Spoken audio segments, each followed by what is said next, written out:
Simple harmonic motion, सरल आवर्त गति। चैप्टर नंबर 9 कहता है सरल आवर्त गति।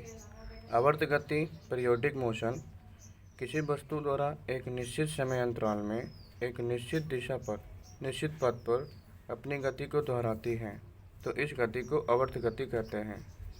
आवर्त गति का एक चक्कर पूरा होने में लगा समय को आवर्तकाल टाइम पीरियोडिक टी कहते हैं। उदाहरण है, पहला, सूर्य के चारों ओर पृथ्वी की गति आवर्त गति है जिसका आवर्तकाल 1 वर्ष है। दूसरा है कि पृथ्वी के चारों ओर चंद्रमा की गति आवर्त गति है जिसका आवर्तकाल 27.3 दिन है। दोलनी और कंपन गति, ऑसिलेटरी मोशन और वाइब्रेटरी मोशन।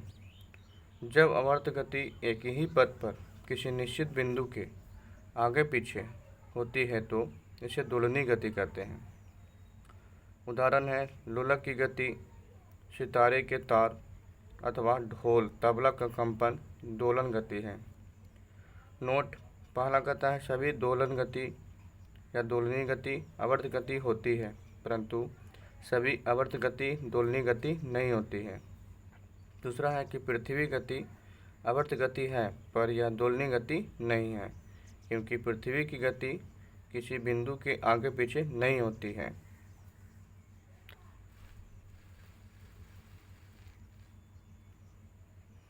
सरल आवर्त गति SHM। यदि कोई कण निश्चित बिंदु के इधर उधर एक सरल रेखा में इस प्रकार गतिशील हो कि कण का त्वरण निश्चित बिंदु से कण की दूरी अथवा विस्थापन के समानुपाती हो तथा त्वरण की दिशा विस्थापन के विपरीत अर्थात निश्चित बिंदु की ओर हो, तो इस तरह की गति को सरल आवर्त गति कहते हैं। जैसे में निश्चित बिंदु है A B O, यहाँ से यहाँ तक P है।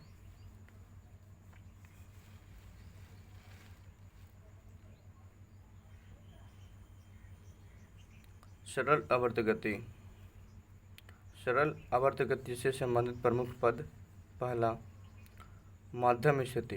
पथ AOB तथा BOA में बिंदु O के दोनों ओर की गति OA तथा OB समान समय से पूरा होता है और कण का दोलन बंद होने पर वह बिंदु O पर विरामावस्था में चला जाता है। बिंदु O को मध्य बिंदु मेन पोजीशन तथा बिंदु A तथा B को अंतर बिंदु लास्ट पोजीशन कहते हैं। दूसरा है विस्थापन। माध्यम स्थिति O से P तक की दूरी विस्थापन कहलाता है, जबकि O से A या O से B तक की दूरी कण का महत्तम विस्थापन x कहलाता है। O से दाहिनी ओर विस्थापन धनात्मक तथा बाईं ओर विस्थापन ऋणात्मक माना जाता है। तीसरा है आयाम, एम्पलीट्यूड। मध्यम स्थिति से महत्तम विस्थापन OA तथा OB को आयाम कहते हैं। चौथा है आवर्तकाल, पीरियोडिक टाइम। कहता है कि एक दोलन पूरा करने में लिया गया समय आवर्तकाल कहलाता है। कण का एक दोलन तब पूरा होगा जब कण O से B, B से A, पुनः A से O तक आएगा। पाँचवा है आवृत्ति, फ्रीक्वेंसी। आवृत्ति फ्रीक्वेंसी, एक सेकंड में कोई कण जितना दोलन पूरा करता है उसे दोलन की आवृत्ति कहते हैं। इसे निट्टा n से सूचित किया जाता है। आवृत्ति आवर्तकाल t के व्युत्क्रम के बराबर होता है, जैसे n बराबर निट्टा बराबर 1/t। आवृत्ति का मात्रक हर्ट्ज है। आवृत्ति निट्टा को प्रायः कोणीय आवृत्ति भी में व्यक्त भी किया जाता है। कोणीय आवृत्ति बराबर मतलब W ओमेगा बराबर 2π/t बराबर 2π निट्टा या n। कोणीय आवृत्ति का ऐसा मात्रक होता है रेडियन प्रति सेकेंड।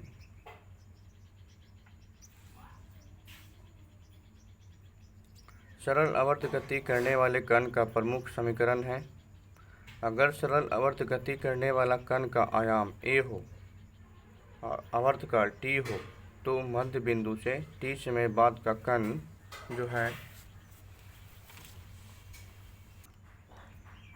पहला विस्थापन x बराबर a sin WT होगा। दूसरा है कि वेग बराबर W under root a square minus x square होगा। तीसरा है त्वरण बराबर होगा माइनस W स्क्वायर x होगा।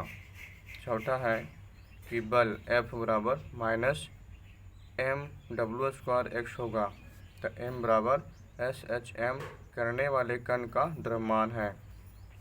पाँचवा है कि गतिज ऊर्जा बराबर होगा half mW square into a square minus x square. छठा है स्थितिज ऊर्जा बराबर half mW square x square होगा। नोट: सरल आवर्त गति के सभी समीकरण कलन विधि मतलब कैलकुलस मेथड से प्राप्त किए जाते हैं, जिसका विस्तार से विवरण NCERT वर्ग 11 के भौतिकी विषय के अध्याय 10 में दिया गया है, परंतु प्रतियोगिता परीक्षा में इसकी आवश्यकता नहीं है। सरल आवर्त गति करने वाले कण जब अपने मध्य स्थिति से गुजरता है तो उसका विस्थापन x, त्वरण, बल तथा स्थितिज ऊर्जा शून्य होता है, जबकि वेग एवं गतिज ऊर्जा महत्तम होता है।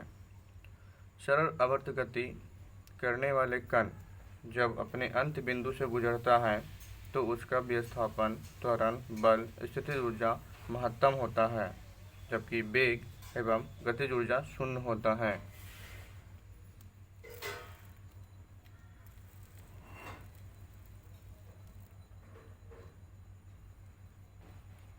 सरल लोलक सिंपल पेंडुलम जब किसी पूर्णतः लचीले, लंबे, भार रहित धागे से एक भारी कण लटका दिया जाए तथा कण उस धागे से लटकाकर घर्षण रहित दोलन करे तो उसे आदर्श लोलक कहते हैं, परंतु ऐसी स्थिति प्राप्त करना कठिन है।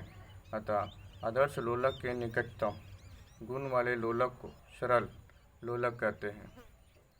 अगर किसी सरल लोलक के धागे की लंबाई 1 हो तो उस सरल लोलक का आवर्तकाल T बराबर 2 पाई अंडर रूट L/G होता है।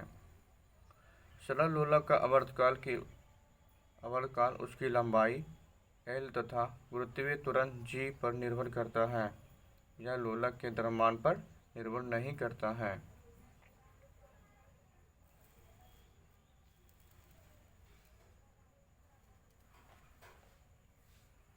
आवर्तकाल पर आधारित प्रमुख उदाहरण है। पहला, अगर झूला झूलते समय कोई लड़का झूला पर खड़ा हो जाता है तो लोलक की लंबाई घट जाती है, जिससे आवर्तकाल भी घट जाता है, क्योंकि बड़ी टी बराबर अंडर रूट छोटी टी, अतः झूला जल्दी जल्दी दोलन करता है। दूसरा है कि झूला झूलने वाले लड़का के पास अगर एक लड़का आकर बैठ जाएगा तो झूले के आवर्तकाल पर कोई प्रभाव नहीं पड़ेगा, क्योंकि आवर्तकाल द्रव्यमान पर निर्भर नहीं करता है। तीसरा है कि पृथ्वी के ऊपर या नीचे जाने पर लोलक घड़ी का आवर्तकाल बढ़ जाएगा और लोलक घड़ी सुस्त हो जाएगा, क्योंकि पृथ्वी के ऊपर या नीचे जाने पर G का मान घटता है। चौथा है कि मुक्त रूप से गिरती लिफ्ट कृत्रिम उपग्रह में G का मान शून्य होता है, अतः इसमें लोलक घड़ी का आवर्तकाल भी शून्य होना यानी लोलक घड़ी काम नहीं करेगी। पाँचवा है कि गर्मी के दिनों में लोलक की लंबाई बढ़ जाती है, जिससे आवर्तकाल बढ़ जाता है और घड़ी सुस्त हो जाती है, जबकि ठंडा में लोलक की लंबाई घट जाती है, जिससे आवर्तकाल घट जाता है, जिससे घड़ी तेज फास्ट हो जाती है। नोट: सरल लोलक आवर्तकाल उसके आयाम पर निर्भर नहीं करता है। सेकेंडी लोलक, वह सरल लोलक जिसका आवर्तकाल 2 सेकंड होता है उसे सेकेंडी लोलक कहा जाता है। अगर G का मान 9.8 मीटर पर सेकंड हो तो सेकेंडी लोलक की लंबाई 1 मीटर मतलब 0.993 मीटर लगभग होगा। क्वेश्चन है कि पहला, सरल आवर्त गति में जो भौतिक राशि का मान नियत रहता है वह है तो आवर्तकाल है। सरल आवर्त गति में त्वरण समानुपाती होता है तो विस्थापन के।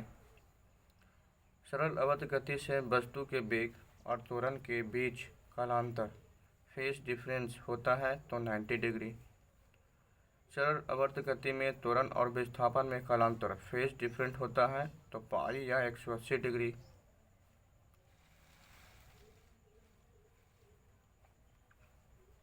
सरल आवर्त गति में किसी कण के लिए माध्यमान स्थान पर होती है तो महत्तम गतिज ऊर्जा। कहता है कि इनमें से किसका त्वरण एक समान है तो स्वतंत्र रूप से गुरुत्व के अधीन गिर रही वस्तु का। सातवां है कि सरल आवर्त गति करते हुए एक कण के पथ की लंबाई 0.1 मीटर है तो इसका आवर्तकाल 10 सेकंड है। कण का महत्तम वेग क्या होगा तो 0.01 पाई पर मीटर का। आठवां है कि सरल आवर्त गति करते हुए कण का 0.04 मीटर लंबे पथ पर महत्तम वेग 0.16 पर मीटर सेकेंड है।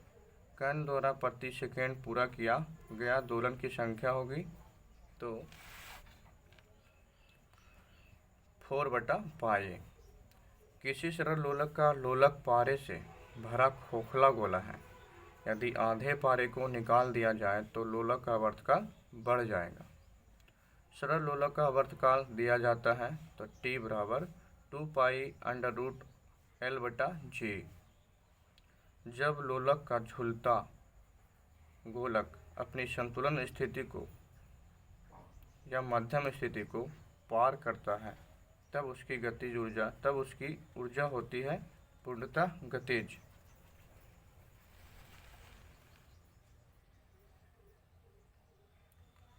सरल लोलक का आवर्तकाल ध्रुव से अधिक विषुवत रेखा पर होता है।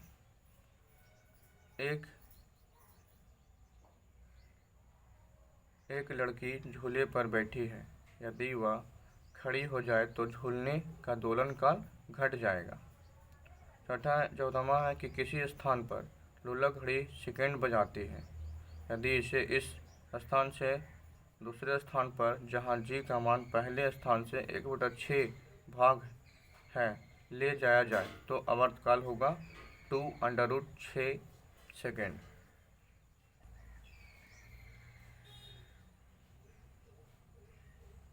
पृथ्वी के सतह पर के गुरुत्वीय त्वरण का 1/6 हो तो चंद्रमा की सतह पर सेकेंडरी लोलक की लंबाई होगी तो 1/6 मीटर। सरल आवर्त गति में चलते हुए एक कण का आयाम 0.07 मीटर है तथा आवर्तकाल 2.5 सेकंड है। इसका महत्तम वेग होगा 0.176 मीटर पर सेकेंड। सरल आवर्त गति से गतिशील कण का वेग अधिकतम होता है तो माध्यम बिंदु पर। सरल आवर्त गति से गतिशील कण का वेग न्यूनतम होता है तो दोनों छोर पर। सरल आवर्त गति से गतिशील कण का त्वरण अधिकतम होता है तो दोनों छोर पर।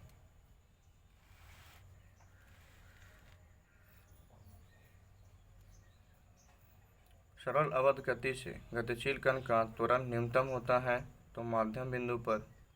लोलक का आवर्तकाल पृथ्वी के केंद्र पर 0 और अनंत के बीच होगा। कृत्रिम उपग्रह में लोलक की आवर्तकाल 0 और अनंत के बीच होगा। एक सरल लोलक ऊपर जाते हुए लिफ्ट में है, इसका दोलन 0 होगा। सरल लोलक की लंबाई दुगनी कर दी गई। परिवर्तित आवर्तकाल और मूल आवर्तकाल का अनुपात होगा तो √2/1।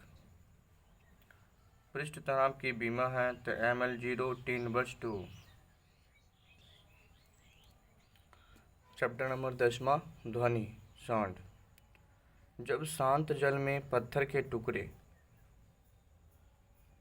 छोटे टुकड़े को फेंका जाता है तो जल में यह पत्थर गिरता है। वहाँ एक डिस्टर्बेंस विक्षोभ उत्पन्न होता है जो विक्षोभ एक घेरे के रूप में निश्चित चाल से आगे बढ़ता है। इसी प्रकार के विक्षोभ को यांत्रिक तरंग मैकेनिकल वेव कहते हैं तथा उसके आगे बढ़ने की प्रक्रिया को वेव मोशन कहते हैं। वेव दो प्रकार के होते हैं,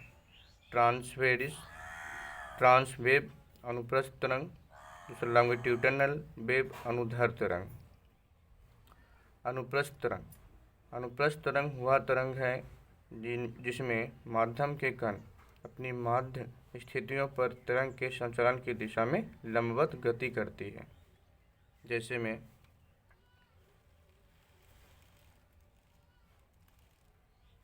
इस तरह से डोरी के कणों की गति, ये तरंग की गति रिंगी या गर्त होती है। अनुप्रस्थ तरंग के उदाहरण हैं, पहला, तालाब के शांत जल में पत्थर फेंकने पर जल की सतह पर अनुप्रस्थ तरंग उत्पन्न होता है। दूसरा है कि रस्सी को दीवार में बांधकर एक सिरे को पकड़कर ऊपर नीचे हिलाने पर अनुप्रस्थ तरंग उत्पन्न होता है। अनुप्रस्थ तरंग किसी द्रव्यात्मक माध्यम में तब उत्पन्न होता है तब वह माध्यम दृढ़ रेडिक हो, जैसे में रिडिटिविटी दृढ़ता नहीं होती है। अतः गैस में अनुप्रस्थ तरंग उत्पन्न नहीं होता है। द्रव के ऊपरी सतह पर ही अनुप्रस्थ तरंग उत्पन्न होता है, द्रव के भीतर नहीं। अनुप्रस्थ तरंग से ऊपर की ओर अधिकतम विस्थापन को क्रस्ट रिंगी तथा नीचे की ओर अधिकतम विस्थापन को ट्रॉथ गर्त कहते हैं।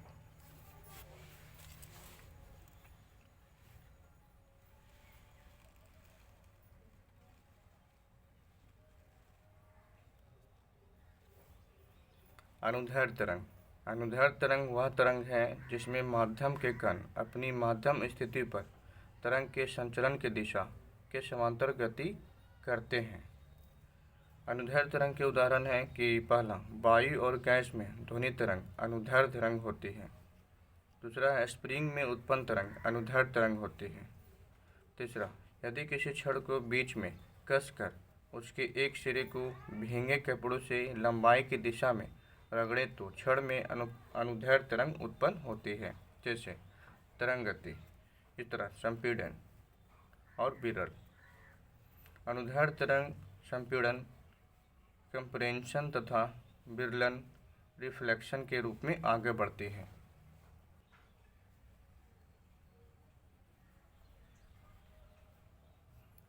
विद्युत चुम्बकीय तरंग इलेक्ट्रोमैग्नेटिक वेव। यांत्रिक तरंग अनुप्रस्थ तथा अनुदैर्ध्य तरंग के संचलन के लिए द्रव्यात्मक मटेरियल मीडियम की आवश्यकता होती है। जो तरंग के संचलन के लिए द्रव्यमान माध्यम की जरूरत नहीं होती है। जो तरंग निर्वात में भी संचलन कर सकता है उसे विद्युत चुम्बकीय तरंग कहते हैं, जैसे प्रकाश तरंग, अवरक्त किरण, परावैंगनी तरंग, एक्स तरंग आदि। ये सब सभी विद्युत चुम्बकीय तरंग हैं। प्रमुख विद्युत चुम्बकीय तरंग है, पहला, गामा रे मतलब गामा किरण। पहला तरंगदैर्घ्य, गामा किरण का तरंगदैर्घ्य होता है तो 6 × 10⁻⁻4 से लेकर 1 × 10⁻11 मीटर तक। आवृत्ति है, एक गामा किरण का आवृत्ति है तो 5 × 10⁻22 से लेकर 3 × 10⁻19 हेक्टर तक। गामा किरण के खोज का श्रेय है बेकुलर को। दूसरा है एक्सरे।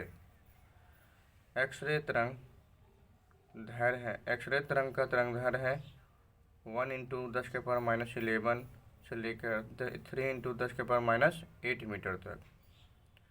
एक्सरे का आवृत्ति है 3 × 10⁻19 से लेकर 1 × 10⁻16 हर्ट्ज तक। एक्सरे के खोज का श्रेय है रंटजन को। अब एक्सरे का उपयोग कैसे होगा ये देखेंगे।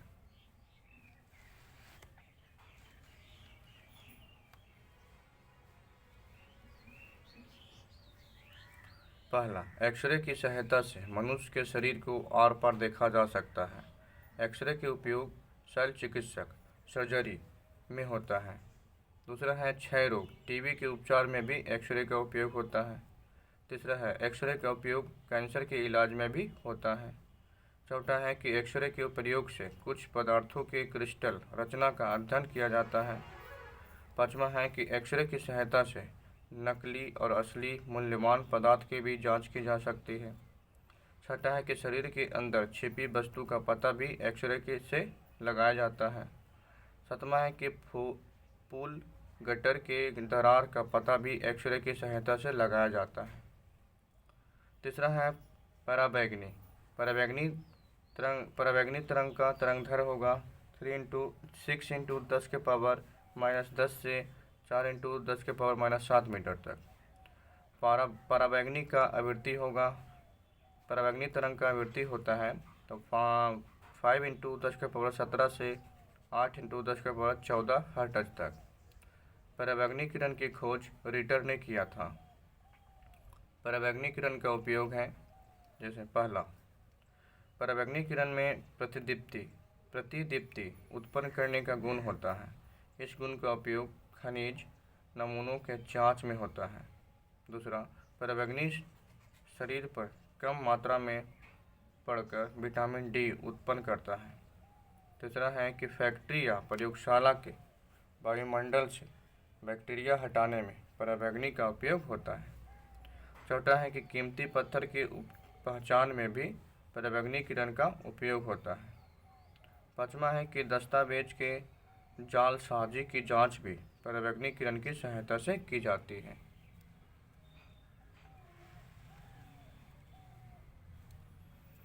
चौथा है दृश्य प्रकाश का तरंगदैर्घ्य है 4 × 10⁻⁷ से 8 × 10⁻⁷ मीटर तक।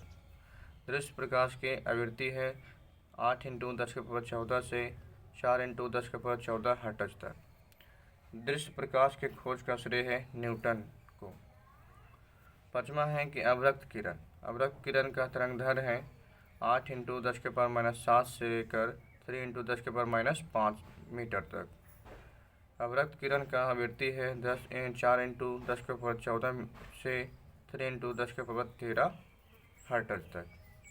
अवरक्त विकिरण का खोज करता है तब विलियम हर्शेल ने किया था। अवरक्त विकिरण का उपयोग है, पहला, मांसपेशी के तनाव के उपचार में। दूसरा है कि कृत्रिम उपग्रह को सौर सेल द्वारा विद्युत ऊर्जा देने में। तीसरा है कि धुआं, कुहासा, बादलों वाली स्थिति में फोटोग्राफी करने में। चौथा है कि पौधा जो है घरों में पौधा को गर्म रखने में। पाँचवा है सौर कुकर में। छठा है मौसम विज्ञान में। छठा कहता है कि ऊष्मा विकिरण का तरंगदैर्घ्य है 10⁻⁻5 से 10⁻⁻1 मीटर तक। ऊष्मा विकिरण का आवृत्ति है 3 × 10⁻13 से 3 × 10⁻9 हर्ट्ज तक। सातवां है कि मैक्रो तरंग का तरंगदैर्घ्य है 10⁻3 से 0.3 मीटर तक। मैक्रो तरंग का आवृत्ति है 3 × 10⁻11 से 1 × 10⁻9 हर्ट्ज तक। आठवां है रेडियो तरंग का तरंगदैर्घ्य है 10 से लेकर 10⁻4 मीटर तक। रेडियो तरंग का आवृत्ति है 3 × 10⁻7 से 3 × 10⁻4 हर्ट्ज तक। रेडियो तरंग तथा मैक्रो तरंग विकिरण का प्रयोग रेडियो तथा टीवी संचार द्वारा पद्धति में होता है।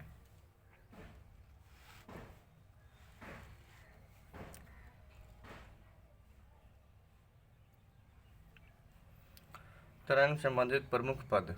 पहला, आयाम एम्पलीट्यूड कहता है कि माध्यम का कोई भी कण अपनी समयावस्था के दोनों ओर जितना अधिक से अधिक विस्थापित होता है उस दूरी को आयाम कहते हैं।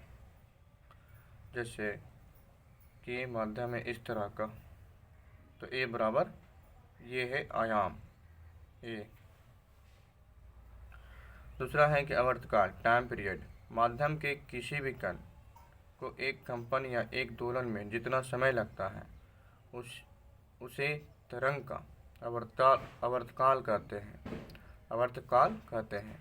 इसे टी से सूचित किया जाता है और इसका मात्रक सेकेंड है।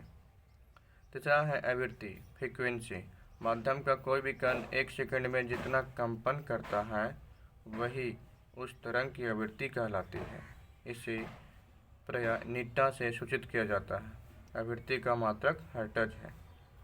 यदि माध्यम के किसी भी कण की आवृत्ति और आवर्तकाल क्रमशः n नीटा और t हो तो नीटा n इंटू टी बराबर 1 होगा, मतलब या n बराबर 1/t होगा। चौथा है तरंगधर, वेवलेंथ। दो समीपवर्ती रिंगी और गर्त अनुप्रस्थ तरंग में अथवा समीप वाले संपीड़न और विरल के केंद्र के बीच की दूरी को तरंगधर कहते हैं, अथवा एक आवर्तकाल में तरंग द्वारा तय की गई दूरी को तरंगधर कहते हैं। इसे लैम्ब्डा से सूचित किया जाता है। इसका मात्रक मीटर होता है।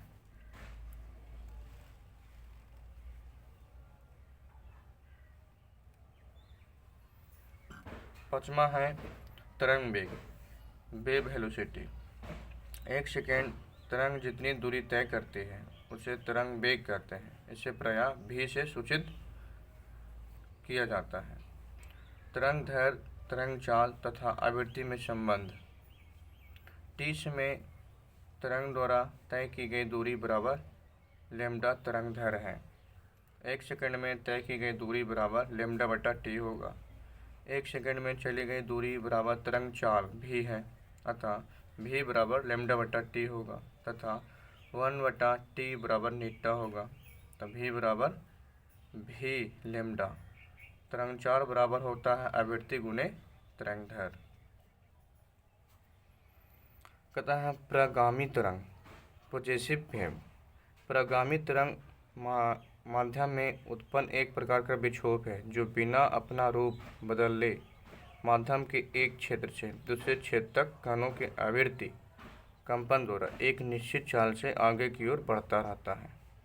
उदाहरण है कि हवा में संचलित ध्वनि तरंग प्रगामी अनुदैर्घ्य के संचरण की दिशा में लंबवत कंपन करते हैं। दूसरा है कि शांत जल की सतह पर संचलित तरंग अनुप्रस्थ प्रगामी तरंग है। कहता है कि अप्रगामी तरंग, स्टेशनरी वेव। जब समान आयाम तथा आवृत्ति की दो प्रगामी तरंग किसी माध्यम से चलती है तो उनके अध्यारोपण से एक ऐसी तरंग बनती है जो किसी दिशा में आगे नहीं बढ़ती है बल्कि बारी बारी से फैलती और सिकुड़ती रहती है। इस प्रकार की तरंग अप्रगामी तरंग कहलाती है। अप्रगामी तरंग नहीं है बल्कि एक कंपन है, क्योंकि इसमें विक्षोभ का संचलन नहीं होता है। दूसरा है कि स्वर मापी, सोनोमीटर में दो सेतुओं के बीच तने तार में अप्रगामी अनुप्रस्थ तरंग उत्पन्न होता है। दूसरा है कि ऑर्गन पाइप में अनुदैर्घ्य अप्रगामी तरंग उत्पन्न होता है।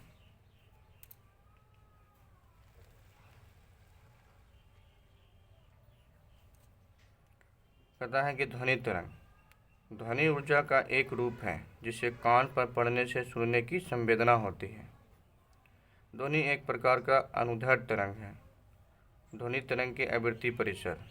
पहला, एडिबल वेव, श्रव्य पारस। समान मनुष्य को ध्वनि की संवेदना कंपन की आवृत्ति के एक निश्चित पारस के बीच होती है। यह पारस 20 हर्ट्ज से 20,000 हर्ट्ज के बीच रहता है। 20 हर्ट्ज से 20,000 हर्ट्ज के बीच के तरंग को एडिबल वेव कहते हैं, मतलब श्रव्य तरंग या पारस कहते हैं। मनुष्य ने तो 20 हर्ट्ज से कम और ना ही 20 हर्ट्ज से अधिक आवृत्ति के ध्वनि को सुन सकता है। इन्फ्रासोनिक वेव, अपश्रव्य तरंग। 20 हर्ट्ज से कम आवृत्ति वाले ध्वनि तरंग को अपश्रव्य तरंग कहते हैं। हाथी, व्हेल जैसे जानवर 20 हर्ट्ज से कम की ध्वनि उत्पन्न करता है। ज्वालामुखी उद्भेदन तथा भूकंप होने पर 20 हर्ट्ज से कम आवृत्ति की तरंग उत्पन्न होती है। अल्ट्रासोनिक वेव, जिस तरंग की आवृत्ति 20,000 हर्ट्ज से अधिक होती है उसे प्रस्रव तरंग कहते हैं। आजकल आधुनिक विधियों द्वारा 5 × 10⁵ kg हर्ट्ज मतलब 5000 गुने 10⁵ हर्ट्ज आवृत्ति तक का प्रस्रव तरंग उत्पन्न किया जा सकता है। चमगादड़ के अलावा कुत्ता, बिल्ली, चिड़िया, सोंस, डॉल्फिन के समान जलीय जीव, कुछ कीड़े मकोड़े प्रस्रव तरंग उत्पन्न करते हैं और उसे सुन भी सकते हैं। प्रस्रव तरंग में अत्यधिक ऊर्जा रहने तथा तरंगदैर्घ्य बहुत छोटा होने के कारण इस तरंग का उपयोग कोई क्षेत्र में होता है।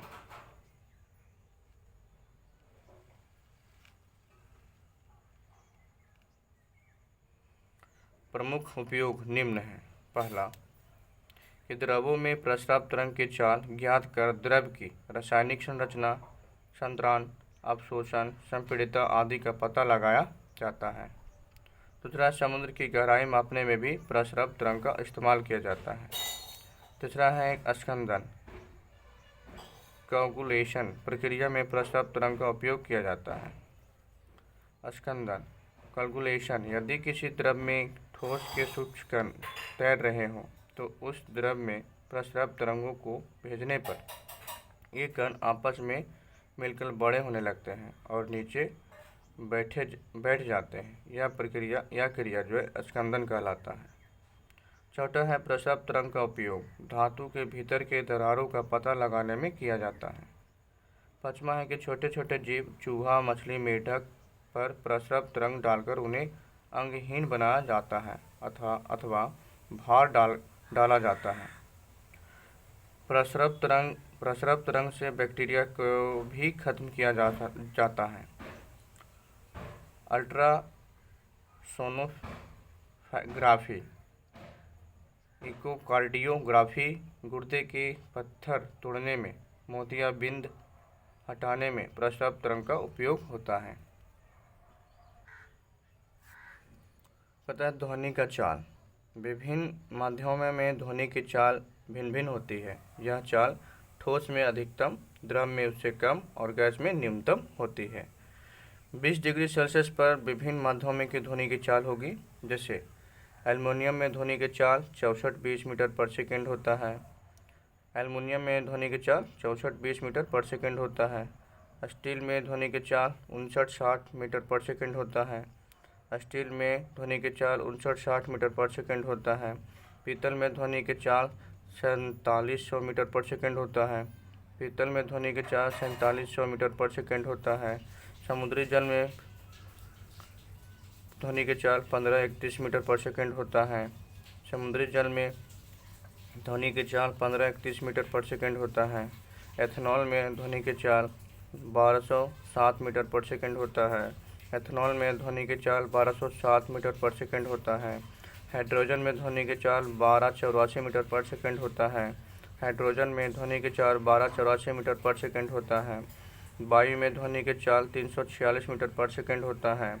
वायु में ध्वनि की चाल 346 मीटर पर सेकेंड होता है। सल्फर डाइऑक्साइड में ध्वनि की चाल 213 मीटर पर सेकेंड स्क्वायर होता है। सल्फर डाइऑक्साइड में ध्वनि की चाल 213 मीटर पर सेकेंड होता है। निकेल में ध्वनि की चाल 40 मीटर पर सेकेंड होता है। निकेल में ध्वनि की चाल 40 मीटर पर सेकेंड होता है। लोहा में ध्वनि की चाल 59-50 मीटर पर सेकेंड होता है। लोहा में ध्वनि की चाल 59-50 मीटर पर सेकेंड होता है। फिलंट कांच में ध्वनि की चाल 39-80 मीटर पर सेकेंड होता है।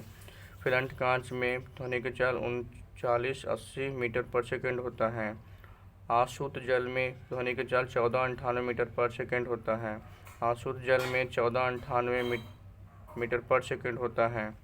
मेथनॉल में ध्वनि की चाल 1103 मीटर पर सेकेंड होता है। मेथनॉल में 1103 मीटर पर सेकेंड होता है। हीलियम में ध्वनि की चाल 965 मीटर पर सेकेंड होता है। हीलियम में ध्वनि की चाल 965 मीटर पर सेकेंड होता है।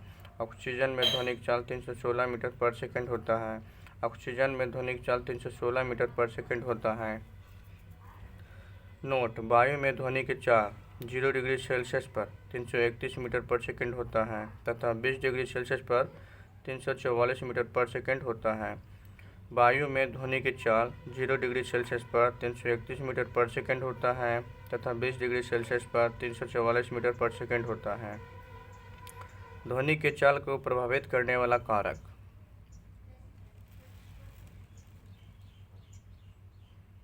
पहला, ताप के स्थिर रहने पर हवा में ध्वनि की चाल हवा के दाब पर निर्भर नहीं करता है, यानी दाब के बदलने पर ध्वनि के वेग में कोई प्रभाव नहीं पड़ता है। दूसरा है कि ताप बढ़ने पर ध्वनि की चाल बढ़ जाती है। 1 डिग्री सेल्सियस ताप के बढ़ने से हवा में ध्वनि की चाल 0.61 मीटर पर सेकंड बढ़ जाती है। तीसरा है कि आई हवा जल वाष्प युक्त में ध्वनि की चाल शुष्क हवा जल वाष्प रहित में ध्वनि की चाल से अधिक होती है। चौथा है कि ध्वनि तरंग की चाल माध्यम के वेग का भी प्रभाव पड़ता है। यदि माध्यम की गति तरंग गति के दिशा में हो तो ध्वनि तरंग की चाल बढ़ जाती है तथा इसकी दिशा विपरीत होने पर तरंग की चाल घट जाती है।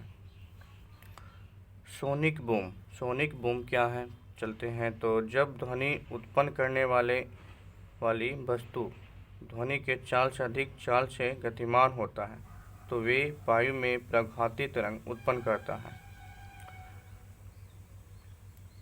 प्रघाती तरंग। प्रघाती तरंग में इतनी अधिक ऊर्जा रहती है कि इसके प्रभाव से मकान के खिड़की दरवाजे के कांच टूट जाते हैं। कभी कभी पूरा इमारत क्षतिग्रस्त हो जाता है। अगर व्यक्ति के कान तक यह तरंग पहुंचता है तो व्यक्ति के श्रवण शक्ति समाप्त हो जाती है। मैक संख्या, मैक नंबर। मैक संख्या से प्रायः वायुयान अथवा ऐसे वस्तु की चाल मापी जाती है जो ध्वनि के चाल से अधिक चाल से गतिमान रहता है। तो मैक संख्या बराबर होता है कि किसी माध्यम से वस्तु की चाल बटा उसी माध्यम में ध्वनि की चाल।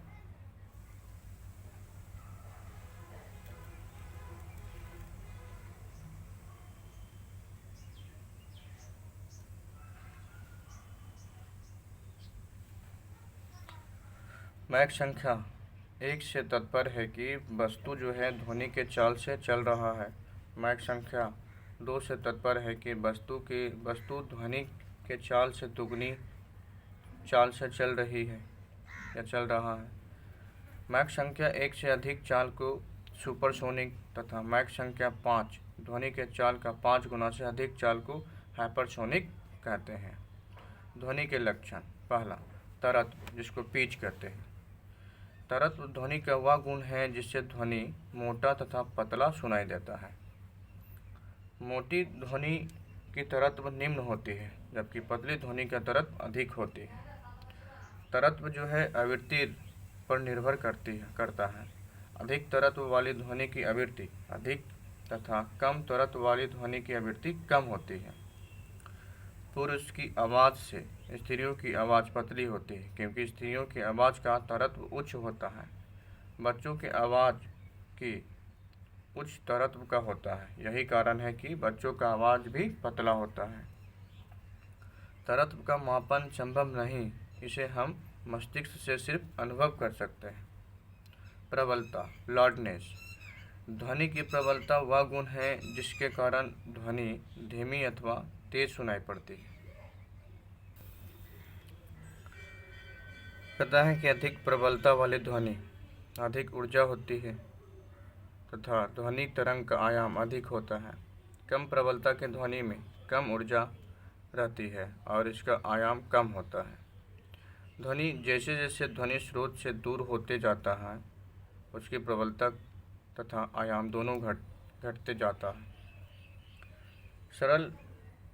साधारण बातचीत में ध्वनि का आयाम जो है 10⁻⁹ मीटर होता है या 1 नैनोमीटर होता है। ध्वनि की प्रबलता मतलब लाउडनेस तथा ध्वनि की तीव्रता मतलब इंटेंसिटी दोनों एक दूसरे से भिन्न होता है। ध्वनि की प्रबलता कानों की संवेदनशीलता की माप है जबकि तीव्रता एकांक क्षेत्रफल से प्रति सेकंड गुजरने वाली ऊर्जा है। समान तीव्रता वाली ध्वनि को भी हमारा कान एक दूसरे की अपेक्षा अधिक प्रबल सुन सकता है। ध्वनि की प्रबल तीव्रता का मापन जो है डेसिबल डीबी में मापा जाता है। प्रमुख ध्वनि स्रोत एवं उसकी तीव्रता। साधारण बातचीत जो है 30 से 40 डेसिबल होता है। साधारण बातचीत जो है 30 से 40 डेसिबल में होता है। दूसरा है कि जोर से बातचीत 50 से 60 डेसिबल होता है। जोर से बातचीत 50 से 60 डेसिबल होता है। तीसरा है कि ट्रक और ट्रैक्टर तो 90 से 100 डेसिबल होता है। ट्रक या ट्रैक्टर 90 से 100 डेसिबल के बीच होता है। सायरन जो है 110 से 120 डेसिबल के बीच होता है। सायरन की आवृत्ति जो है 110 से 120 डेसिबल के बीच होता है। जेट विमान जो 140 से 150 डेसिबल के बीच होता है। जेट विमान जो 140 से 150 डेसिबल के बीच होता है। मिसाइल जो है 180 डेसिबल होता है।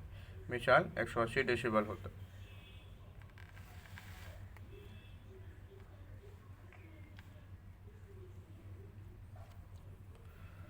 WHO के अनुसार मानव के सर्वोत्तम ध्वनि 45 डेसिबल की होती है। 75 डेसिबल की अधिक की ध्वनि मानव कान को हानि पहुंचा सकता है। मनुष्य अधिकतम 130 डेसिबल की ध्वनि सुन सकता है, लेकिन 85 डेसिबल से अधिक तीव्रता की ध्वनि से मनुष्य बहरा हो सकता है, जबकि 150 डेसिबल की अधिक ध्वनि की तीव्रता से मनुष्य पागल हो सकता है। गुणता टिम्बर। तीसरा है गुणता टिम्बर, जिसको कहते हैं। गुणता ध्वनि का वह लक्षण है जिससे हमारा कान समान त्वरत्व एवं समान तीव्रता की विभिन्न ध्वनि में अंतर कर सकता है। अगर एक साथ हारमोनियम तथा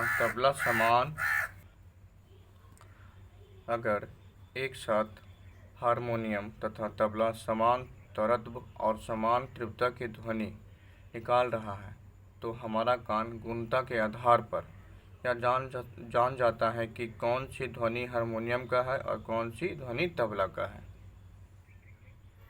एक विशेष आवृत्ति की ध्वनि को टोन का कहा जाता है तथा विभिन्न टोन से उत्पन्न ध्वनि को स्वारक कहा जाता है।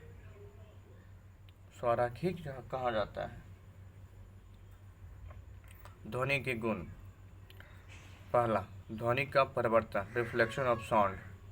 ध्वनि तरंग का किसी परावर्तक सतह से टकराकर वापस उसी माध्यम में लौटने की घटना को ध्वनि का परावर्तन कहते हैं।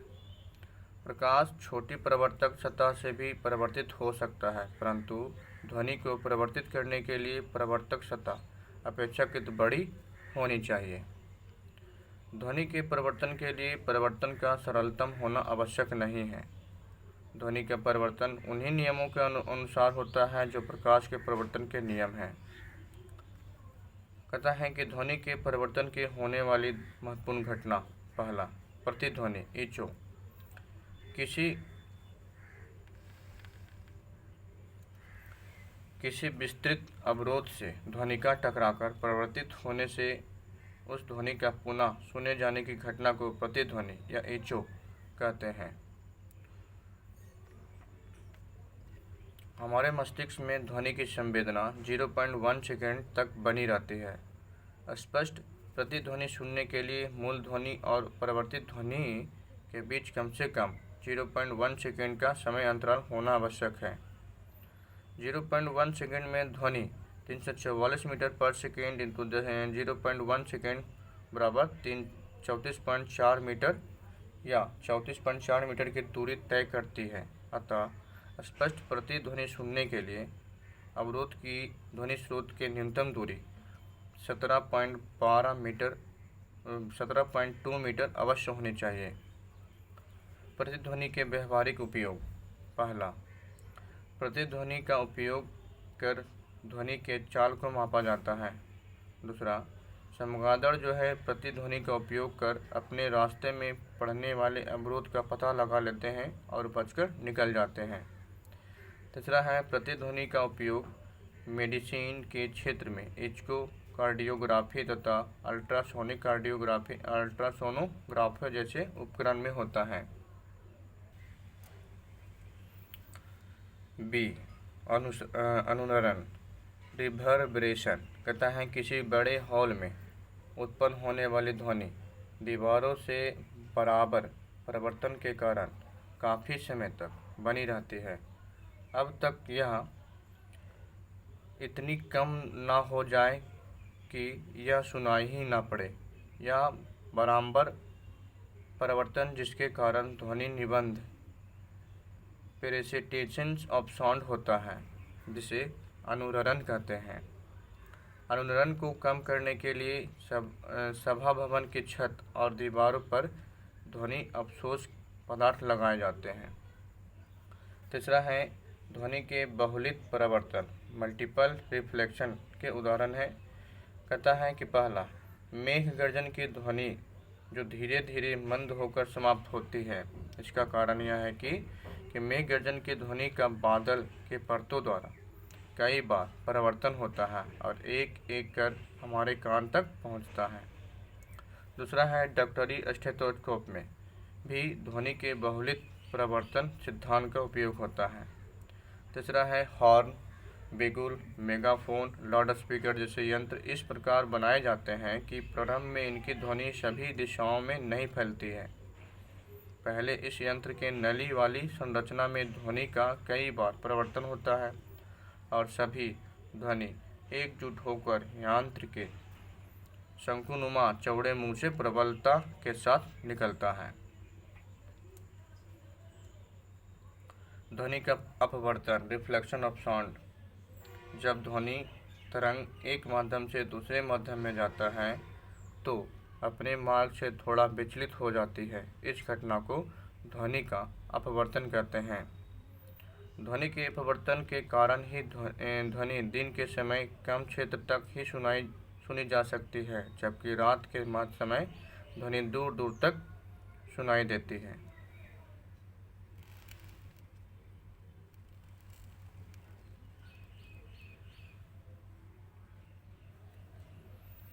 तीसरा है प्रणोदित कंपन, फोर्स्ड वाइब्रेशन। कंपन करने की क्षमता रखने वाली वस्तु पर जब बाहर से कोई अवर्त बल लगाया जाता है तो वस्तु लगाए जाने वाले बल के आवर्तकाल के कंपन करने लगता है। वस्तु के इस प्रकार के कंपन को प्रणोदित कंपन कहते हैं। प्रणोदित कंपन का आयाम हमेशा समान रहता है। मंदित कंपन, स्पीड वाइब्रेशन, किसी भी प्रकार के कंपन करने वाली वस्तु पर भी का प्रतिरोधक बल लगता है। यह प्रतिरोधक बल को माध्यम के घर्षण के कारण उत्पन्न होता है या फिर कंपित वस्तु के आंतरिक घर्षण के कारण। इस तरह से कंपित वस्तु पर प्रतिरोध बल के काम करने से वस्तु का आयाम घटता है और अंत में समाप्त हो जाता है। ऐसा कंपन मंदित कंपन कहलाता है। जैसे सरल दोलक के लोलक का कंपन मंदित कंपन के उदाहरण है। अनुनाद, रिसोनेंस, जब किसी कंपन करने वाली वस्तु पर कोई ऐसा बल कार्य करता है जिसका आवर्तकाल वस्तु के आवर्तकाल से भिन्न हो तो वस्तु का आयाम बहुत ही कम होता है, परंतु जब वस्तु पर क्रियाशील बल का आवर्तकाल वस्तु के आवर्तकाल के बराबर हो तो वस्तु का आयाम अधिकतम होता है।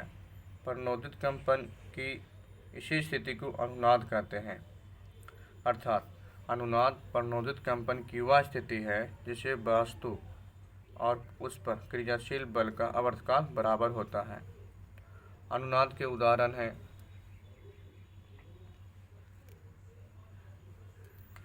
कि पहला, जब मेज पर रेडियो या अन्य वाद्य यंत्र बनते हैं तो मेज पर रखे गिलास, प्लेट खड़खड़ करने लगता है।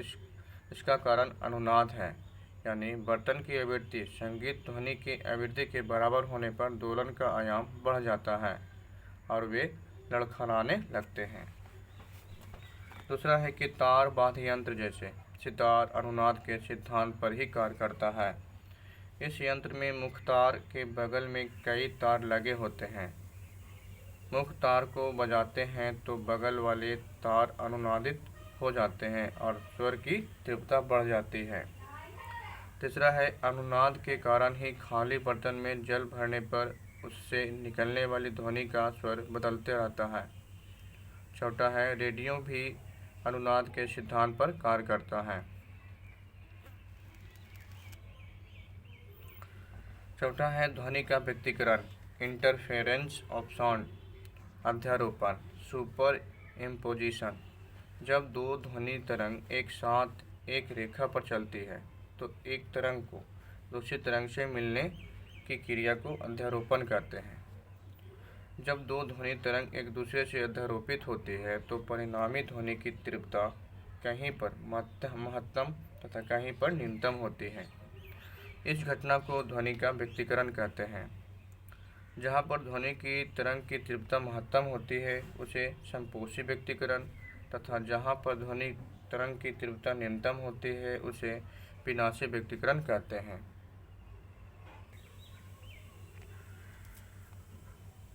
दो ध्वनि तरंग के व्यक्तिकरण हेतु आवश्यक शर्तें। पहला, तरंगों की आवृत्ति बराबर होनी चाहिए। दूसरा, तरंगों का आयाम बराबर होने चाहिए।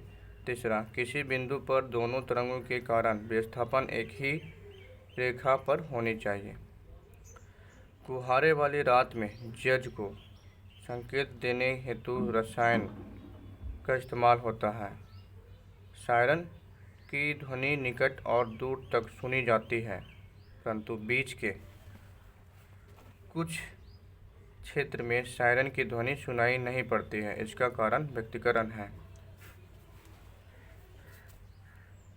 पांचवा है कि ध्वनि का विवर्तन, डिफ्रैक्शन ऑफ साउंड। ध्वनि तरंग का तरंगदैर्घ्य लगभग 1 मीटर का होता है। जब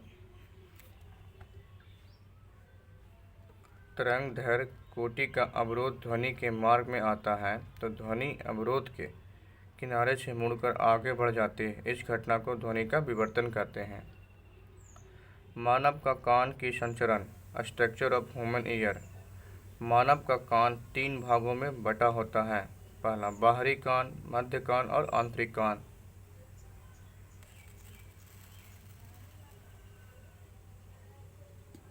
पहला, बाहरी कान। मनुष्य के बाहरी कान में कर्ण, पलप मतलब पाइनल तथा कर्णनालिका ईयर कैनल होता है। बाहरी कान बाहर से खुला रहता है और परिवेश से ध्वनि तरंग को एकत्रित कर मध्यम कान में भेजने का कार्य करता है। दूसरा है मध्य कान, ईयर कैनल से कसकर बंधी एवं तनी हुई झिल्ली होती है जिसे ईयरडम कर्णपट कहते हैं। ईयरडम द्वारा ही बाहरी कान तथा मध्य कान से अलग होता है। मध्य कान में 3 हड्डी होती है, हार्मर, एनिवल तथा स्टीरम। मध्य कान ध्वनि की तरंग को आंतरिक कान में संरचित कर देता है। तीसरा है कि आंतरिक कान। आंतरिक कान में द्रव से भरी एक नली होती है जिसे कोकेला कर्णावृत्त कहते हैं। इसका आकार घोंघा की तरह होता है। यह नली स्ट्रिप हड्डी से जुड़ा रहता है। कोकेला में विशेष प्रकार की तंत्रिका कोशिका होती है जिसका संबंध हमारे मस्तिष्क से रहता है। हम सुनते हैं कैसे? जब हवा में ध्वनि तरंग कंपन करता है तो ये कंपन बाहरी कान के ईयर कैनल तथा ईयर ड्रम में पहुंचता है। ईयरड्रम में ध्वनि तरंग पहुंचता है तो ईयरड्रम में कंपन उत्पन्न होता है जिससे मध्य कान का तीनों हड्डी कंपन करने लगता है, जिसके बाद कंपन का आयाम बढ़ जाता है और यह कंपन कोलेरा में पहुंचता है। कोचेलेरा में पहुंचते ही ध्वनि तरंग विद्युत संकेतों में परिवर्तित हो जाते हैं। विद्युत संकेत कोलेरा से जुड़े तंत्रिका कोशिका द्वारा मस्तिष्क को भेज दिए जाते हैं। मस्तिष्क इसकी व्याख्या ध्वनि के रूप में करता है। सोनार, समुद्री जहाज समुद्र की गहराई मापने या समुद्र में छिपे वस्तु का पता लगाने के लिए प्रतिध्वनि का उपयोग करता है। इस तकनीक को सोनार, साउंड नेविगेशन एंड रैंगिंग कहते हैं। अब आ जाते हैं question answer. Sound chapter number 10 का। 1 डिग्री सेल्सियस ताप बढ़ने से ध्वनि का वेग कितना बढ़ता है? तो 0.61 मीटर। दूसरा है परागामी तरंग और अपरागामी तरंग से भिन्न होता है, तो ऊर्जा में जो वहन करती है। तीसरा है कि हवा में ध्वनि तरंग की तीव्रता तो आवृत्ति के वर्ग के अनुक्रमानुपाती होती है।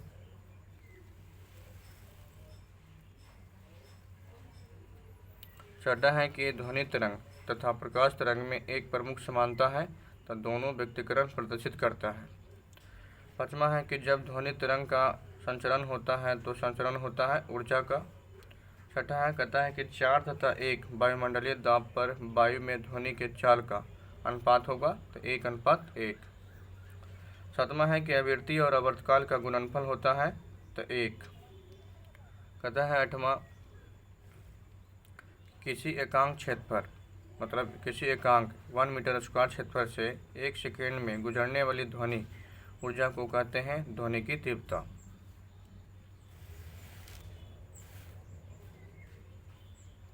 एक स्टेथोस्कोप में हृदय के धड़कन की ध्वनि स्टेथोस्कोप नली में गमन करती है, तो नली में बारंबार परिवर्तन द्वारा।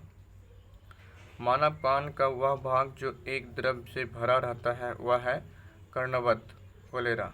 कर्णवत को ही आंतरिक रंग कहते हैं। ध्वनि है ऊर्जा का एक रूप। अनुदैर्ध्य तरंग की रचना होती है, तो एक संपीड़न और एक विरल से।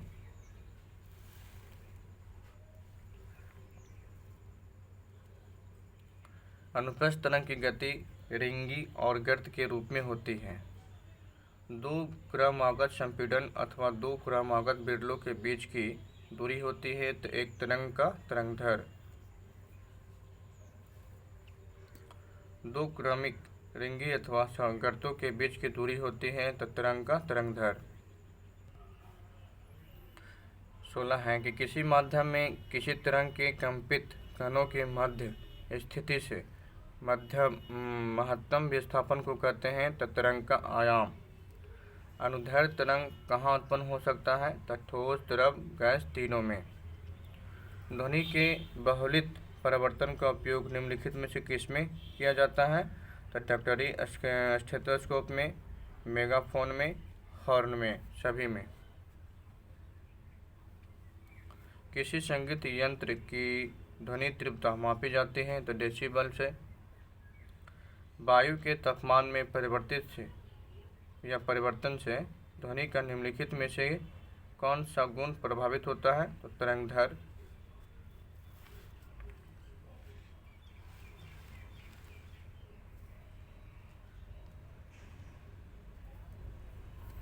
मेघ गर्जना सुनने पर व्यक्ति अपना मुंह खोलता है, जिससे कि दोनों कानों के कर्णपटल पर वायु के दाब को बराबर करने के लिए।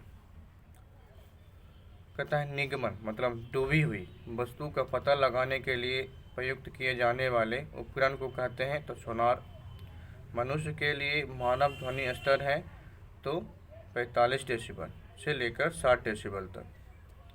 एकॉस्टिक विज्ञान है तो ध्वनि से संबंधित है। कहता है इको प्रतिध्वनि या ध्वनि परिवर्तन।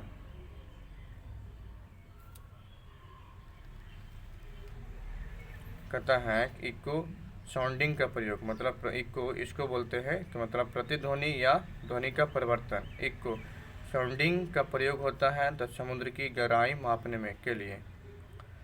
प्राध्वनिक विमान नामक एक प्राघाती तरंग पैदा करता है, तो ध्वनि बूम सैनिक बूम का। कहता है 27 वह उपकरण जो ध्वनि तरंगों की पहचान तथा ऋजु लेखन के लिए प्रयुक्त है क्या कहलाता है? तो सोनार कहलाता है।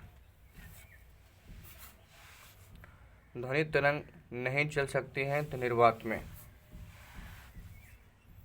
यदि VA, VW तथा VS क्रमशः वायु, जल एवं इस्पात में ध्वनि का वेग हो तो VA बड़ा से बड़ा VW से बड़ा VS होगा। शून्य का मतलब निर्वात है। कौन सी तरंगें शून्य में संचलित नहीं कर सकती है तो ध्वनि तरंग है। कहता है जैव पद्धति मतलब सजीवों से संबंधित पद्धति है। कहता है एक जैव पद्धति जिसमें प्रसरव ध्वनि का उपयोग किया जाता है वह है सोनोग्राफी।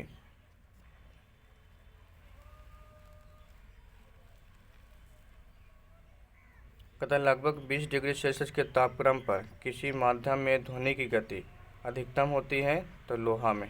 किस माध्यम में होती है तो लोहा में। एक जेट वायुयान 2 मैक के वेग से हवा में उड़ रहा है तब ध्वनि का वेग 332 मीटर पर सेकेंड है तो वायुयान की चाल कितनी है तो 664 मीटर पर सेकेंड। निम्नलिखित में से किस एक में ध्वनि चाल सबसे अधिक होता है तो लकड़ी में। निम्नलिखित में से किस एक प्रकार के तरंग का प्रयोग रात्रि दृष्टि उपकरण में किया जाता है तो अवरक्त तरंग में।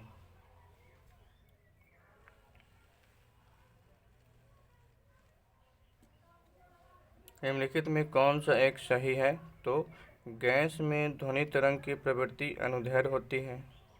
गैसों में ध्वनि तरंगों की प्रवृत्ति अनुदैर्घ्य होती है। उच्चतर आयामों वाली ध्वनि तरंग अपेक्षाकृत प्रबल होती है। उच्च श्रव्य आवृत्तियों वाली ध्वनि तरंगें तीक्ष्ण होती हैं। कहता है कि निम्नलिखित कथनों में कौन सा सही है। ध्वनि का वेग ठोसों में अधिकतम और गैसों में न्यूनतम होता है। 38वां है कि आर्द्र वायु में ध्वनि का वेग शुष्क वायु की तुलना में अधिक होता है क्योंकि आर्द्र वायु में शुष्क वायु की तुलना में घनत्व कम होता है। पास आते हुए रेलगाड़ी की सीटी की आवृत्ति या तीक्ष्णता बढ़ती जाती है। ऐसा किस घटना के कारण होता है तो डॉपलर प्रभाव के कारण। डॉपलर प्रभाव संबंधित है ध्वनि से। किसी ध्वनि स्रोत की आवृत्ति में होने वाले उतार चढ़ाव को कहते हैं डॉपलर प्रभाव।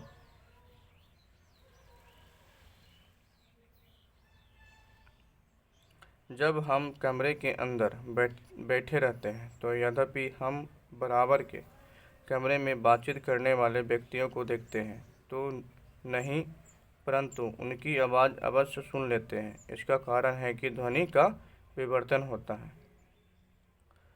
समुद्र में स्थान स्थान पर पहुँचे घर लाइट हाउस बनाए जाते हैं जहाँ से बड़े बड़े सायरन बजाकर जहाज़ों को संकेत भेजे जाते हैं। कभी कभी जहाज़ नीरव क्षेत्र साइलेंस जोन में पहुंच जाते हैं जहां सायरन की ध्वनि सुनाई नहीं देती है। ये नीरव क्षेत्र ध्वनि तरंगों के किस गुण के कारण निर्मित होती है तब व्यक्तिकरण के।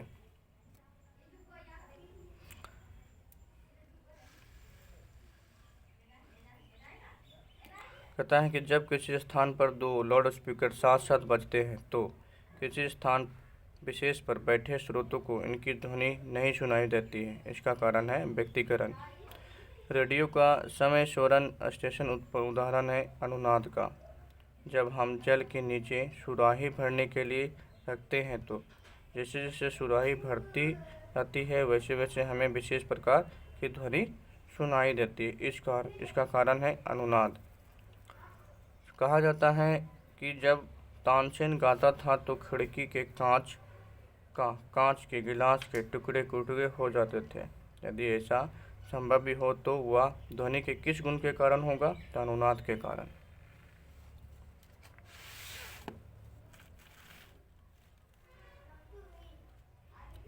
जब रेडियो की कुंडी घुमाकर विभिन्न स्टेशनों के कार्यक्रम सुनते हैं तो यह संभव है अनुनाद के कारण। जब सेना पुल को पार करती है तो सैनिक को कदम से कदम मिलाकर ना चलने का निर्देश दिया जाता है। क्यों? क्योंकि पैरों से उत्पन्न ध्वनि के अनुनाद के कारण पुल टूटने का खतरा रहता है। कहता है कि गूंजहीन हॉल डेड हॉल का अनुरण काल होता है तो 0 सेकंड तक।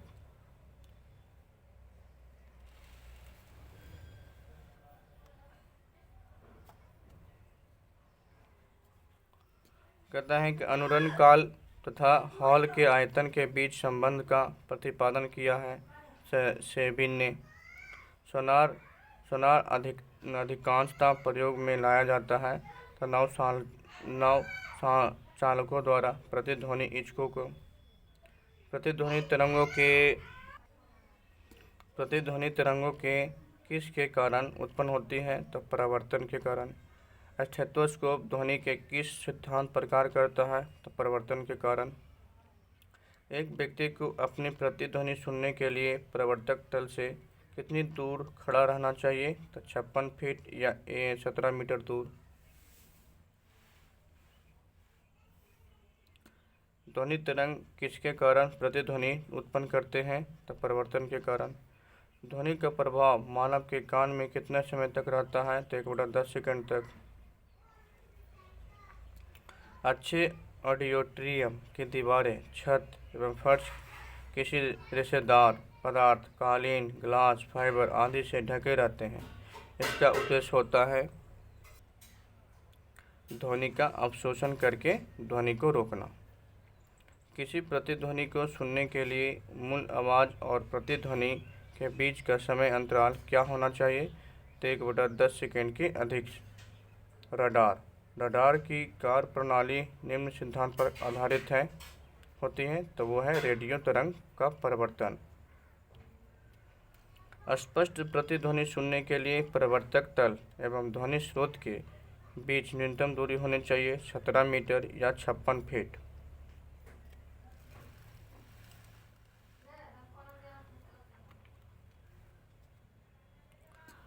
प्रतिध्वनि का कारण है तो ध्वनि का परावर्तन। डेसिबल का प्रयोग निम्नलिखित में से किसके मापन के लिए किया जाता है तो ध्वनि की तीव्रता। चिल्लाते समय व्यक्ति हमेशा हथेली को मुंह के समीप रखते हैं, क्यों? क्योंकि उस स्थिति में ध्वनि ऊर्जा सिर्फ एक दिशा में इंगित होगी।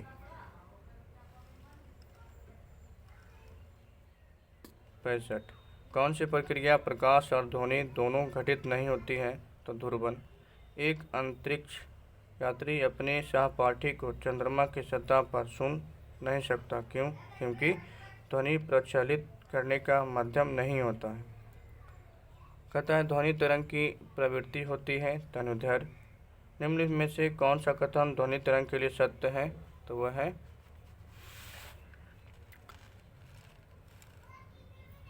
कि 0 डिग्री सेल्सियस पर इसकी चाल 332 मीटर प्रति सेकंड होती है। अपसरब तरंगों की आवृत्ति होगी 20 हर्ट्ज से कम। प्रसरब तरंगों वे तरंग होती है जिनकी आवृत्ति 20 किलो हर्ट्ज से अधिक होती है। प्रसरब तरंग मनुष्य द्वारा नहीं सुनी जा सकती है।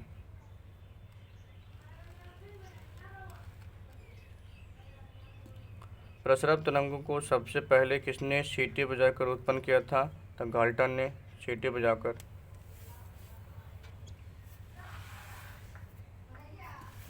73 शिकार परभक्षियों या बाधाओं का पता लगाने के लिए चमगादड़ अथवा डॉल्फिन किस परिघटना का प्रयोग करते हैं तो प्रतिध्वनि का निर्धारण या ध्वनि के परिवर्तन पर आधारित है प्रसरब तरंग।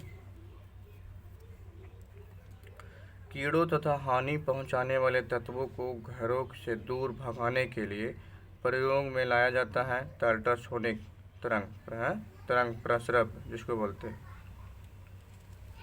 ध्वनि का तरत्व मतलब पिच किस पर निर्भर करता है तो आवृत्ति पर। विमानों के आंतरिक भागों की सफाई में किसका उपयोग किया जाता है तो प्रसरब तरंगों का। 20 हर्ट्ज से 20,000 हर्ट्ज बारंबारता की ध्वनि निम्नलिखित में से क्या है तो श्रव्य या ऑडिबल ध्वनि। तरंग का वेग भी आवृत्ति नीटा एन तथा तरंग दैर्घ्य लैम्डा से संबंध दिया गया है तो v बराबर n इंटू लैम्डा। चंद्रमा पर धरातल से दूर विस्फोट सुनाई नहीं पड़ता है तो वह है वायुमंडल की अनुपस्थिति के कारण। 80 कहता है कि चमगादड़ अंधेरे में उड़ सकती है, क्यों? क्योंकि जो है वे अति तीव्र ध्वनि तरंगे पैदा करती है जो इसका नियंत्रण करती है। पराध्वनिक विमान उड़ते हैं तो ध्वनि की चाल से अधिक चाल से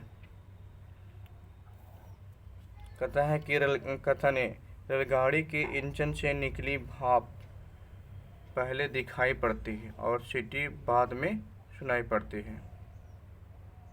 दूसरा है कि प्रकाश तरंग की चाल की तुलना में ध्वनि तरंगों की चाल बहुत कम होती है। तो दोनों सही है, ए तथा आर दोनों सही, आर ए की सही व्याख्या है। वायु में ध्वनि का वेग तापमान के घटने से घटता है। निम्न में से कौन सा एक कथन सही है, मतलब सही है कथन। तापमान के बढ़ने पर वायु में ध्वनि का वेग बढ़ जाता है।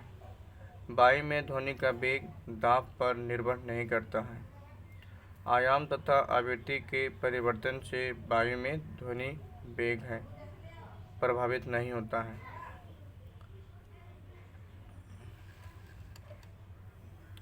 लगभग 20 डिग्री सेल्सियस के तापक्रम पर किस माध्यम में ध्वनि की गति अधिकतम रहेगी, तो लोहा में।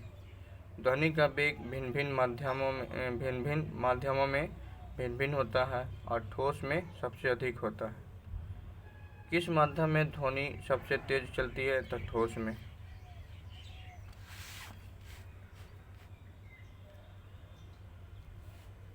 वायु में ध्वनि का वेग लगभग 330 मीटर पर सेकेंड होगा और 20 डिग्री सेल्सियस पर 332 मीटर पर सेकेंड होगा। बादलों की बिजली की चमक के काफ़ी समय बाद बादलों की गर्जना सुनाई देती है। इसका कारण है प्रकाश की चाल ध्वनि की चाल से बहुत अधिक है। निम्न द्रव्यों में से ध्वनि सबसे तेज यात्रा करती है, तो स्टील में।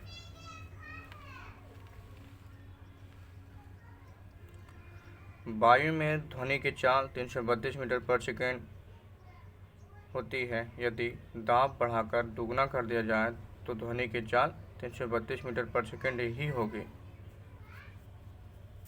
कहता है कि चमगादड़ रात्रि में किसी वस्तु को बिना टकराए उड़े ही उड़ सकता है, तो ये सही है। नज़दीक आती रेलगाड़ी की सीटी की आवाज़ बढ़ती जाती है, जबकि दूर जाने वाली रेलगाड़ी के लिए वह घटती जाती है। यह घटना उदाहरण है तो डॉपलर प्रभाव पर। निम्न में से किसके द्वारा सबसे अधिक ध्वनि प्रदूषण होता है, तो हवाई जहाज़ की उड़ान भरने में। ध्वनि तीव्रता की डेसिबल में वह अधिकतम सीमा जिसके ऊपर व्यक्ति सुन नहीं सकता, तो 195 डेसिबल। मनुष्य 130 डेसिबल तक सुन सकता है, लेकिन सर्वोत्तम है कि 45 डेसिबल। निम्न में से कौन सा एक वायु में ध्वनि तरंगों द्वारा उत्पन्न नहीं होता है, तो ध्रुवन। यदि सितार और बांसुरी एक ही स्वर बजाया जाए तो उनसे उत्पन्न ध्वनि का भेद निम्नलिखित में अंतर के कारण किया जा सकता है, तो वह है केवल ध्वनि की गुणता से। स्त्रियों की आवाज़ पुरुष की सापेक्ष पतली मतलब श्रील होती है, क्योंकि स्त्रियों की आवाज़ की आवृत्ति अधिक होती है।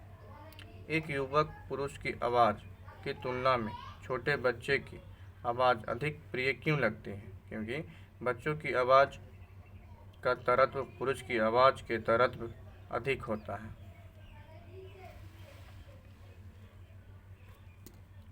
पुरुषों की अपेक्षा महिलाओं की आवाज़ अधिक मतलब तीक्ष्ण मतलब पतला होती है, क्योंकि महिलाओं की आवाज़ का तरत्व जो है अधिक होती है। ध्वनि के किस लक्षण के कारण कोई ध्वनि मोटी मतलब ग्रेव तथा पतली श्रील होती है, तो तरत्व पिच के कारण। ध्वनि की वह विशेषता जो एक मादा ध्वनि को नर ध्वनि से भिन्न करती है क्या कहलाती है, तो तरत्व है। साधारण बातचीत के ध्वनि की तीव्रता होती है तो 30 से 40 डेसिबल और जोर से 50 से 60 डेसिबल। ध्वनि प्रदूषण मापा जाता है डेसिबल से। फुसफुसाहट जो है 20 से 30 डेसिबल होगा। मैक अंकों का प्रयोग वेग के संबंध में किया जाता है, तो वायुयान के वस्तु के वेग तथा उसी मात्रा में एवं उसी परिस्थितियों में ध्वनि जो है मैक के अनुपात को कहते हैं मैक संख्या कहते हैं। विद्युत चुम्बकीय तरंग की उत्पत्ति इसके द्वारा होती है, तो एक त्वरित आवेश के द्वारा। किस विद्युत चुम्बकीय तरंग का सबसे कम तरंगदैर्घ्य होता है, तो वह है गामा वेग। कहता है कि विद्युत चुम्बकीय बराबर आवृत्ति का क्रम तरंगदैर्घ्य इसका उल्टा होता है, तो गामा, फिर एक्स किरण, पराबैंगनी विकिरण, अवरक्त सूक्ष्म रेडियो तरंग। चुंबकीय विद्युत चुम्बकीय तरंग होता है अनुप्रस्थ। इनमें कौन अवरक्त का तरंगदैर्घ्य है, तो 10⁴ सेंटीमीटर। अगर एक्स रे, गामा रे तथा पराबैंगनी का आवृत्ति क्रमशः ए, बी तथा सी हो, तो ए से बड़ा होगा बी और बी से सी से बड़ा होगा बी। हर हाल में बी बड़ा होगा। विद्युत चुम्बकीय तरंग का संचरण विद्युत क्षेत्र के लंबवत पर होता है, चुंबकीय क्षेत्र के लंबवत पर होता है, दोनों लंबवत पर होता है। मैक संख्या बराबर होता है वस्तु का वेग बटा ध्वनि का वेग।